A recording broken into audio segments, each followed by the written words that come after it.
For third reading forthwith. Mr. Speaker. Honourable Jerry Brownlee. Mr. Speaker, the events of the last couple of days, few hours, have been, I think, quite interesting. Personally, it's been a bit like being at an encounter group, finding out all the worst foibles of your personality, etc.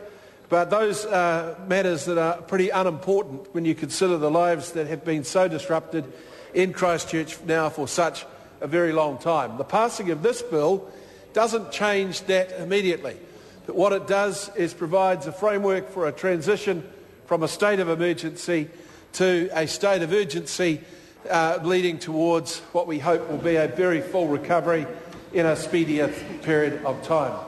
Mr. Speaker, before I say any further comments, I want to thank the officials who have worked with me on this bill, particularly Venetia Smith, Rosalind Plummer, John Ongler and Matthew Palmer, and the many others, sir, who have worked tirelessly over the last couple of weeks, in fact, to make sure that we had a bill that covered as many bases as we could anticipate in the lead-up to what I hope will be a series of recovery plans developed for the Greater Christchurch area, the Canterbury province, under a single strategy which will be developed over the next 9 months.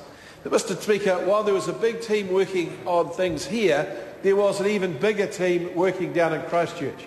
Thousands of people, in fact, going the extra mile, doing that extra bit to try and make life a little easier for their fellow Cantabrians, their fellow residents of Christchurch City. And I want to pay particular tribute to those who are doing the difficult part of the job, in the trenches, up to their elbows, in the muck, trying to connect the pipes, trying to put the electricity back on, trying to make sure that the wastewater runs away, and trying to make sure that water is connected to houses. Those people, sir, have done very long hours. They continue to work hard and go that extra mile, and they're going to have to keep doing that, we hope, for some time to come. And I want to acknowledge that huge contribution in the very practical sense, the very practical way in which it's delivered. Mr. Speaker, I don't think we need to spend a lot of time rehearsing aspects of the bill. I want to make a commitment to work with Bob Parker, David Ayres and Calvin Coe and their executive teams under Tony Marriott, Paul Davey and Jim Palmer. I also want to acknowledge the work over the last couple of weeks as giving advice on the bill to Mark Solomon and Sasha McNeil from Naitahu, and the many others in the community who have expressed their views, and particularly those who took time to make submissions, albeit at short notice, to this select committee. The bill does reflect many of the comments that were made during that hearing of evidence. Mr. Speaker, I have great confidence that this bill does provide the sort of framework we need to effect a solid recovery in the Greater Christchurch area. And there are two things that aspects of it that I want to make very brief comments on.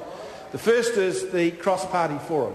So while we can have a little bit of acrimony about process and everything else, going forward we do need a lot more unity, and I want to make it clear that it is my intention to engage properly with that cross-party forum.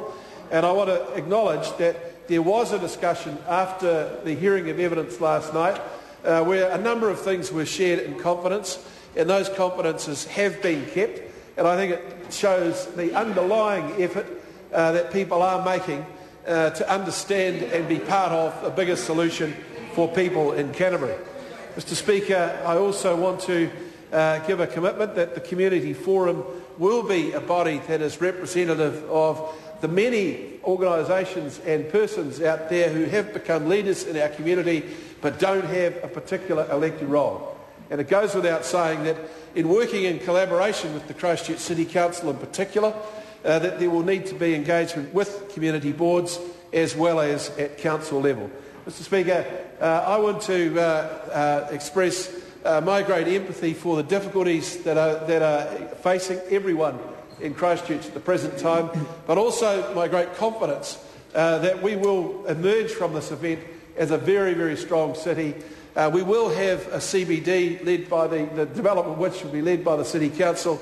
That will be one of the safest places in the Southern Hemisphere to live, and I think it will meet many of the tests that you would expect to apply for a city that looks forward to hundreds of years of success in the future. Mr. Speaker, I look forward to the passing of this bill. The question is that the motion be agreed to. The Honourable Clayton Cosgrove. Mr. Speaker.